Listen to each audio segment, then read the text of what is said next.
আগামী ৮ নভেম্বর ঢাকা জাতীয় স্টেডিয়ামে শুরু হওয়ার কথা এশিয়ান আর্চারি চ্যাম্পিয়নশিপ। ৩১ দেশের 400 আর্চারের এই প্রতিযোগিতা শেষ হওয়ার কথা ১৪ নভেম্বর। মাস তিনেক আগেই এশিয়ান আর্চারি চ্যাম্পিয়নশিপের জন্য জাতীয় ক্রীড়া পরিষদের কাছ থেকে জাতীয় স্টেডিয়াম বরাদ্দও নিয়েছিল ফেডারেশন। এর ৪ দিন পরেই এই ভেন্যুতে ভারতের বিপক্ষে এশিয়ান কাপ বাছাই হোম ম্যাচ খেলবে বাংলাদেশ ফুটবল দল। তার আগে ১৩ নভেম্বর আর্চারি টুর্নামেন্টের মধ্যেই আফগানিস্তানের বিপক্ষের প্রস্তুতি ম্যাচ আয়োজন করতে চায় বাংলাদেশ ফুটবল ফেডারেশন বা ফুফে। ওদের স্বপ্ন পূরণে পাশে থাকতে পেরে আমরা গর্বিত। ক্রীড়া উপদেষ্টা আসিফ মাহমুদ সজীব ভুঁইয়াও চাইছেন এই মাঠে ফুটবল আয়োজন করতে। তাই তো আর্চারি ফেডারেশনকে বিকল্প ভাবার কথা বলছেন তিনি। শনিবার জাতীয় স্টেডিয়ামে এক প্রীতি ফুটবল ম্যাচে অংশ নিয়ে আর্চারিকে বিকল্প হিসেবে কমলাপুর স্টেডিয়াম ও আর্মি স্টেডিয়ামের প্রস্তাব দেন ক্রীড়া উপদেষ্টা। আর্চারি চ্যাম্পিয়নশিপটা আমরা আর্মি স্টেডিয়াম অথবা কমলাপুর স্টেডিয়ামে করার পরিকল্পনা করছি, কারণ এখানে আমাদের একই সাথে সেই সময়েই ভারতের সাথে ম্যাচ আছে এবং কানাডার সাথে ফুটবল ম্যাচ আছে।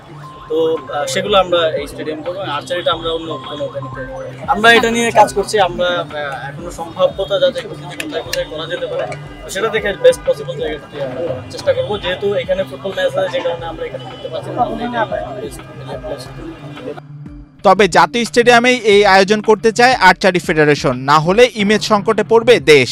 যদি এরকমই সিচুয়েশন হয় এবং ওনারা যদি বলে যে আমাদের কমলাপুরে যে আমাদের মাঠটা আছে সেখানে যেতে হবে, তো ওইটা actually it is not actually readily available. এখানে আমাদের কিছু আসলে বাইন্ডিংস আছে। বাইন্ডিংসটা কোথায়? আমাদের উই হ্যাভ সাম কমপ্লায়েন্স। আমাদের মাঠ কিরকম হতে হবে এটা আমাদের মোটামুটি ৬ মাস আগে থেকে মানে আমাদের ইন্সপেকশন চলে। ৩ মাস আগে, কয়দিন আগে আপনারা জানেন যে আমাদের যে টেকনিক্যাল ডেলিগেট উনি এসেছিলেন, এসে তারপরে এই মাঠটা দেখে গেছে সবকিছু এভরিথিং। এটা কিন্তু আমাদের রিপোর্ট করতে হবে। ওনারা রিপোর্ট করেছেন ওয়ার্ল্ড সাইডে venue is okay, everything is fine. So এটা তো কত কমপ্লায়েন্স আছে। যেমন মনে করেন শুধু ফুটবল না, আসলে আমাদের যে কোনো খেলারই আপনি জানেন যে একটা ইন্টারন্যাশনাল টুর্নামেন্টের আগে কিন্তু কতগুলি কমপ্লায়েন্স আছে। আর আমাদের এশিয়ান চ্যাম্পিয়নশিপটাকে এটার ভ্যালু আপনি যেটা বললেন সেটা হচ্ছে যে ভ্যালুটা কিন্তু একটু বুঝতে হবে। কেমন? দিস এশিয়ান চ্যাম্পিয়নশিপ ওয়ার্ল্ডের 42টা দেশ, মানে আমাদের এশিয়ার 42টা দেশ এই এশিয়ান চ্যাম্পিয়নশিপে অংশগ্রহণ করে। এর মধ্যে 31টা দেশ বাংলাদেশে আসতেছে। উপদেষ্টার কথার প্রেক্ষিতে আর্চারি ফেডারেশনের এই কর্মকর্তা আরো বলেন, বিকল্প ভেন্যু হিসেবে কমলাপুর ও আর্মি স্টেডিয়াম উপযুক্ত নয়। সংসদ ভবন হলে আমাদের সবকিছু নিজেদের তৈরি করে নিতে হতো।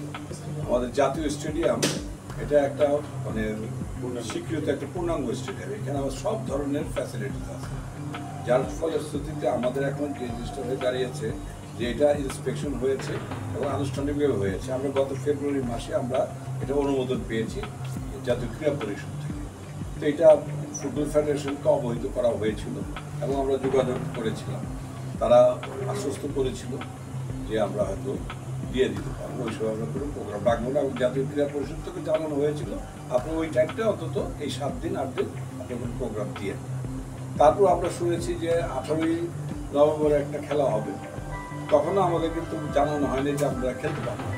তাইলে হয়তো এতদিন আমরা একটা অল্টারনেটিভ সন্ধান করে আমরা একটা নিষ্পত্তি করতে পারতাম, কিন্তু সেটাও এখনো হয়নি।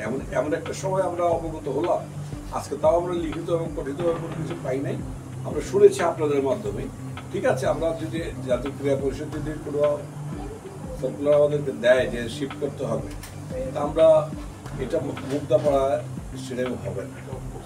হ্যাঁ, এটা সম্ভব না। এটা যদি হকি স্টেডিয়াম হয়তো আমরা বোঝাতে পারতাম। এবার এশিয়ান আর্চারি সভাপতি পদে লড়ছেন কাজী রাজীব উদ্দিন আহমেদ চপল।